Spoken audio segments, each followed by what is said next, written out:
Alright, what is up, YouTube? I'm Comfort here.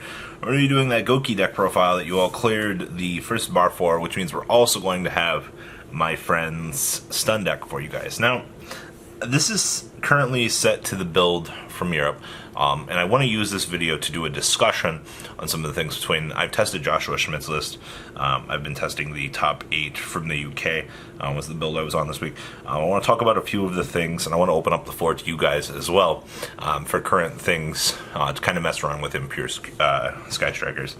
Because this deck is a lot of fun, but there are a lot of... You lack a lot of power at times, but there's a lot of really important things that this deck can still do. So, like I said, we're going to kind of talk about this, talk about a few things I like about this, a few things I want to change, and go from there. So, currently, like I said, this is set to the top 8 European list, and I want to talk about a few things about this list in general. 3 Ray, your starter, having 2 of these is very crucial for making the Utopia play. Actually kind of shocked at how good Utopia actually is just out of centralized testing. But hot diggity damn, Ray back at it again. Nothing really too explanatory to say about this. She is the starter queen of your deck. So there's that. Hand traps, triple Ash Blossom, and triple Draw and Lockbird. So I think that this is the appropriate hand trap ratio. I was testing Ghost Ogre at the beginning of the format. Ogre is absolute dick butt against Goki. This card, on the other hand, as we stray into a larger format of Gokis, I think we need to give more consideration to this. Having this have the ability to shut down the opponent is absolutely key, so you can get the game back to your turn, so you can set up more additional stun aspects. So one of the things that Draw and Lockbird actually gives to you, especially at more of a localized metagame level, it's very important to understand this. Going into possible regionals before the next event, if there are any, this is one of the things that you need to be approaching with extreme care, extreme consideration for the value that this card gives to you. I'm not trying to sub Draw and Lockbird off it or anything, but hot damn, this card is so crucially important to just the current metagame that it hurts me. And then this build was playing 1 Diabolsis, so he's not playing Foolish Barrel. What was it? The Joshua Schmidt approach was to you draw it, you don't, you don't. I want to see this card, Diabolsis. The more I play Sky Strikers, the more I realize I want this card. I'm thinking about taking this to 2, actually. I don't know, Foolish Barrel is cute for this because you can also drop the Ray. Because, you know, more multi-purposing is never a bad thing. But you have a rather large boss monster at will. And I wouldn't feel bad about taking the deck to 41. You are playing Desires. We'll talk about that in a little bit. But I want to take this card to 2, or I want to put Foolish Barrel back in so I can see this, because this is the card that makes the world go round. And if you can't make the world go round, well, you're in an extremely bad place. And it sucks. Alright, spells. 3 Sky Striker engages. We know how great this card is. We know everything that there is to know about this card. There's not really... Other than that, this is your win con to the world. Of course, triple Hornet drones because reasons, and triple Widow Anchor because we love to further those reasons with even more reasons. These are your staple 9. You can't really do anything to mess with these. If you're playing 2 of this card, please quit playing the deck, at least the pure version. You need it. There's just too much you can do with this deck in general. That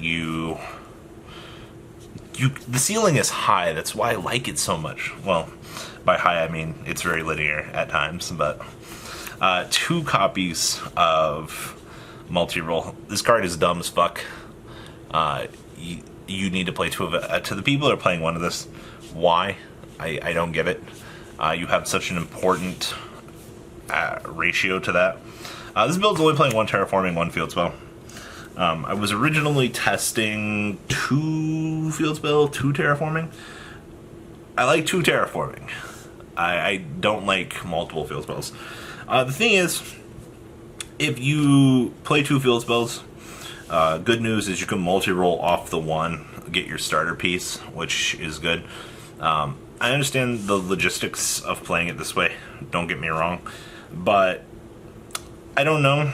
I'm a little bit indifferent about this. It feels okay in this ratio. It just sucks if you dead draw the terraforming after you've done the field spell. At least you can multi-roll this off and continue along with your day. This is also another spell card in your graveyard. But for the most part, the field spell is fantastic.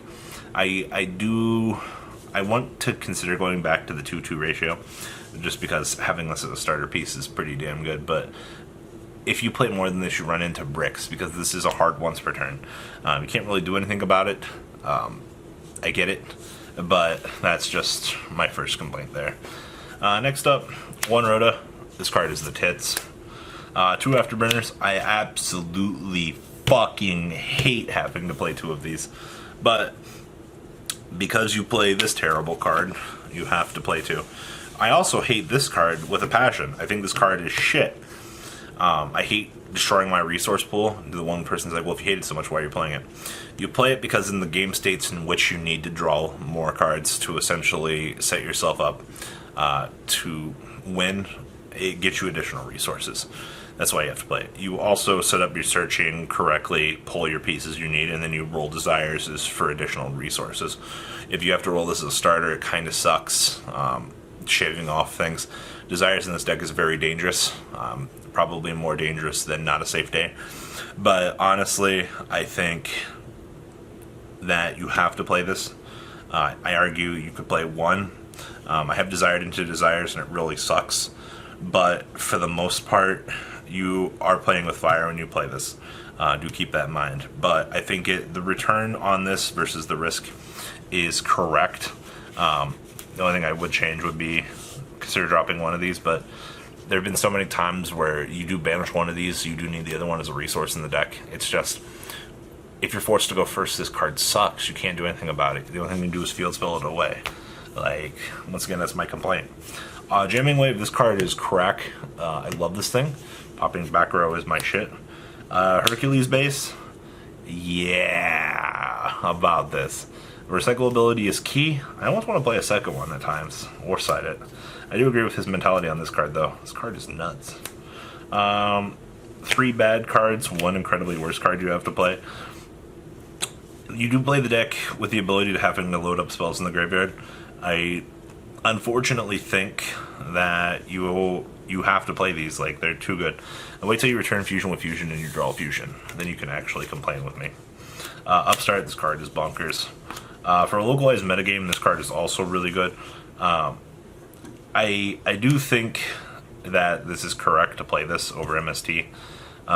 Discarding the extra spell card is actually pretty good. And if you're playing against a back row deck, they will be setting multiple back row. And then the Heat Resistance, what Cody Angelov and a few other people were correct on this time around. Mind Crush. Opponent reveals the Licorice, hit it. Your opponent activates Terraforming, hit it. I actually did not expect this card to yield the results that it did. I've been very optimistic. I've won in my Solemns all format, and then I said, fuck it, we'll try it. Hot damn, this card is good. Like, I'm actually shocked at the value you get out of this. It's so good going first. Like, I'm absolutely shocked by that. So there's that. Alright, the extra deck. With Hornet Drone tokens. Because reasons. Alright. Alright, extra deck. Fun stuff. You guys all know about Kagari and Shizuku maxed out numbers. Now with 95% more Hayate in a month, thankfully. But these ratios are about as good as it's going to get. The TCG has started to abuse this guy. This guy is super stupid good. He does have the ability to revive himself. Keep that in mind. If this is on the field, or if it's in the graveyard, and you make this guy, you can special summon this to a zone that this guy points to, because it says when a Cyber's monster. Here, I'll just read this. Monster's card points to lose 800 attack and defense. When a Cyber's Link monster is link summoned to your field while this card is in your graveyard, except the turn this card was sent there, you can special summon this card to your zone that monster points to. but it cannot be used as league material, also banished when it leaves the field. So you can use this with this for a free board wipe. A little fun, interesting combo I've kind of come to appreciate. 1 Phoenix, because value time. This stupid fucking card, I've seen a few people playing this. I didn't really think much about it. I was like, I can get away with it, or without it. Yeah, this card's good. Like, 0 regrets. 1 Unicorn Man, once again, great. You need this for spot removal. I can't tell you how many times your opponent will set up that stupid extra lane combo on you, and you need to be able to break their board. And Ingressu gives you the option to do so. 1 Bomber Dragon, because absolute reasons. This is one of the things I was trying from the European side. I've seen them really adapting more towards. The value that this card combo gets you, I mean, it seems like it would be hard to do with needing double Ray, but it really isn't. And also Widow Anchor your opponent's level 4 to make this, but the extra burst damage from this was actually really good. And then the last one, I kind of want to cut this for board load, but we're currently playing it because of Gamma on the side. Omega, this isn't terrible. I didn't feel like I needed it. In the times that you really kind of open up Gamma, you kind of cry. Alright, side deck.